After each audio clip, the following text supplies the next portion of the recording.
Halo teman-teman semua, pada materi kali ini kita akan membahas tentang analisis semiotika menurut Roland Barthes.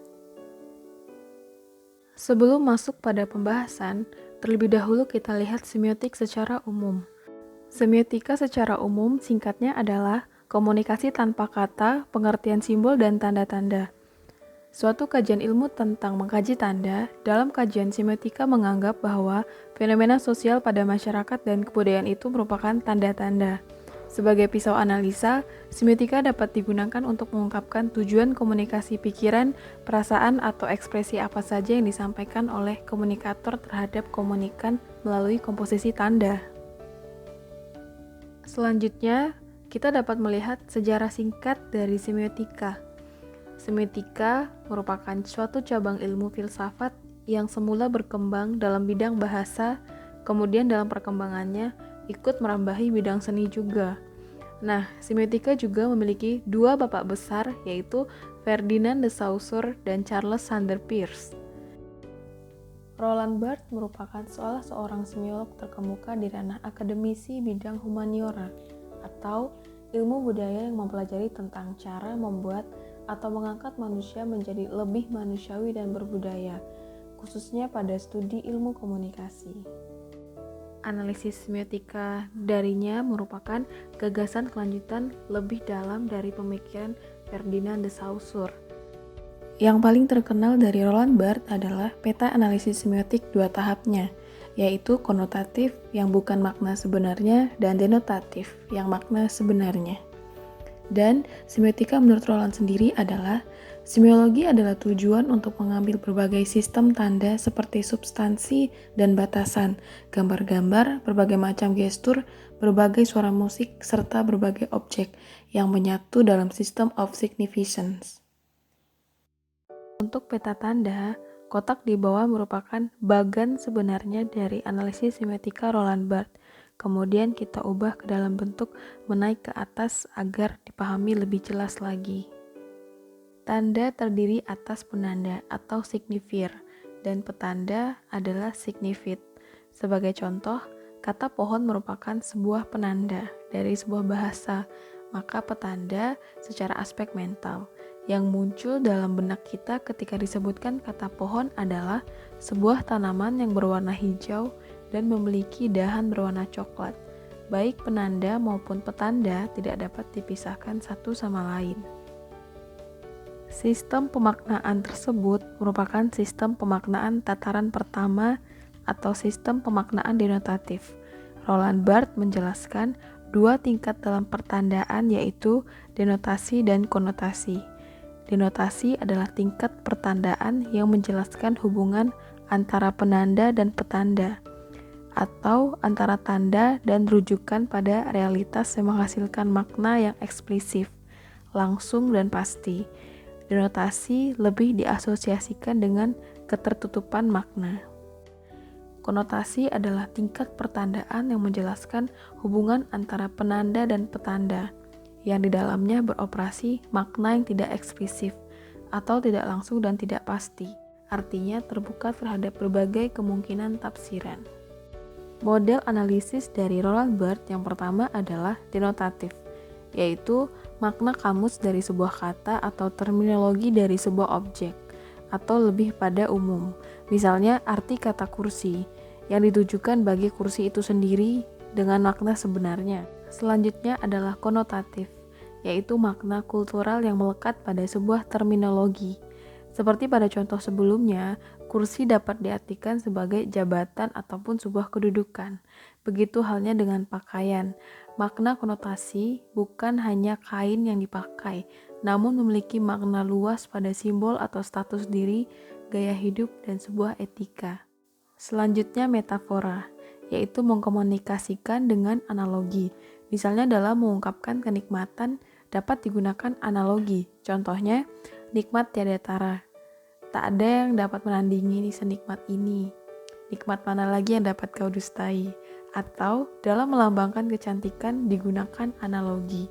Contohnya, kecantikan kesempurnaan tiada yang dapat menandingi. Lanjut pada simile adalah subkategori metafora dengan menggunakan kata-kata seperti. Metafora berdasarkan identitas, sedangkan simile berdasarkan kesamaan. Contohnya, untuk mengungkapkan kecantikan digunakan kata-kata dengan analogi.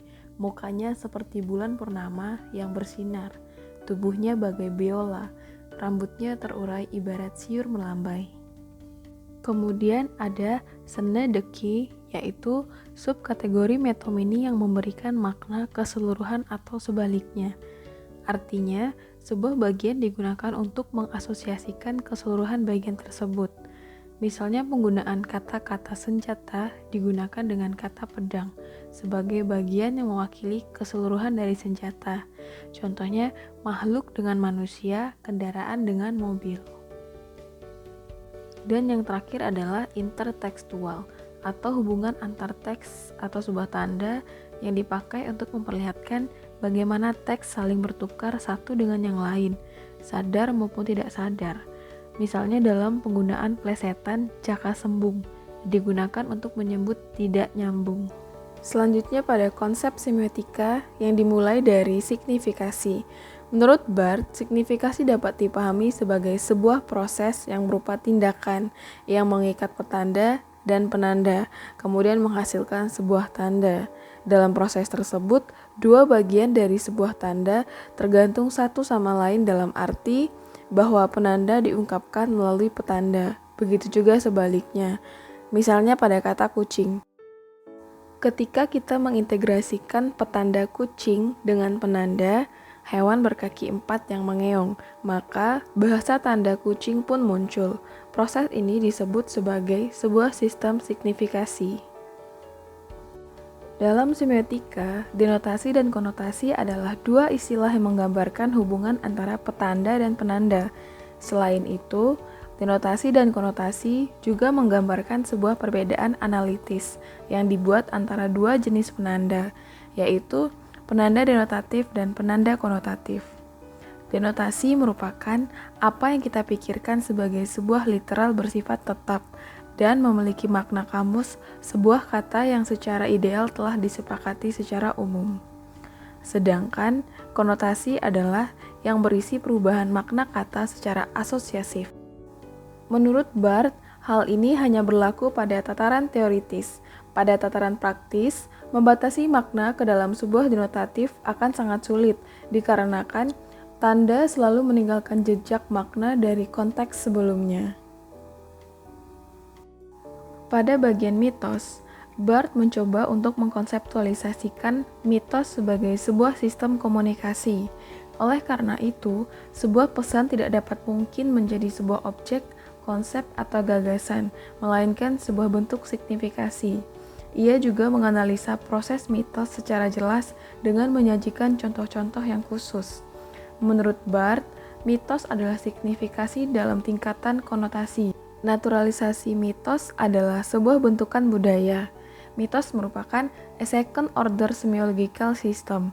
Sebuah tanda dalam sistem pertama menjadi petanda pada sistem kedua. Menurut Barth, tanda adalah sistem pertama atau bahasa sebagai bahasa objek dan mitos.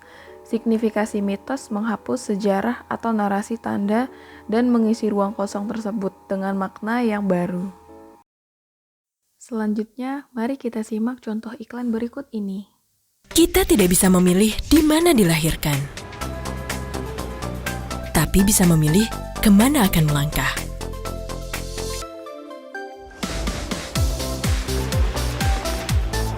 Kita tidak bisa mengubah tradisi, tapi bisa mengubah kebiasaan.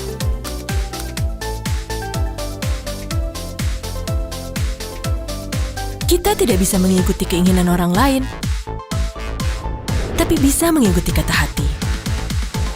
Demi terus meraih mimpi.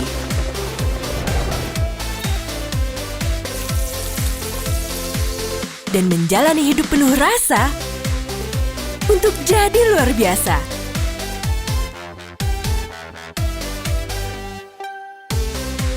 Dengan sasa tepung bumbu, apa sih yang gak bisa? Waspada, lezatnya sasa tepung bumbu bisa bikin semua tetangga nyerbu. Dari iklan tepung bumbu Sasa tadi, kita dapat melihat bahwa denotasinya menjelaskan makna singkat tujuan dari hidup. dengan berbagai pilihan yang ada untuk terus melangkah meraih mimpi yang tergambar dari orang-orang yang terus berlari dan ada kereta cepat untuk berpindah dari kehidupan yang sebelumnya. Pada makna konotasinya diibaratkan dari rasa tepung bumbu tersebut mampu mengubah persepsi hidup. Rasa dalam kehidupan itu penting karena menjalani hidup penuh rasa untuk jadi luar biasa berperan utama untuk membuat pilihan dengan mengikuti kata hati. Pada bagian mitos, kita dapat menyimak pada tagline terakhirnya, yaitu dengan sasa tepung bumbu, apa sih yang gak bisa? Secara mitosnya, kita bisa apa saja dengan menggunakan sasa tepung bumbu untuk bisa jadi apapun dan melakukan apapun. Padahal faktanya, tidak semua sub pekerjaan atau keseharian bisa menggunakan sasa tepung bumbu. Intinya, tetap pada persepsi sendiri dan pilihan kita sendiri. Untuk itu, sekian presentasi dari kelompok 6 dan terima kasih kepada teman-teman sekalian yang telah menyimak. Semoga paham dengan materi yang disampaikan. Dan ucapan terima kasih juga kepada Pak Fatul Qorib selaku dosen pengampu mata kuliah riset media kali ini. Sekali lagi terima kasih.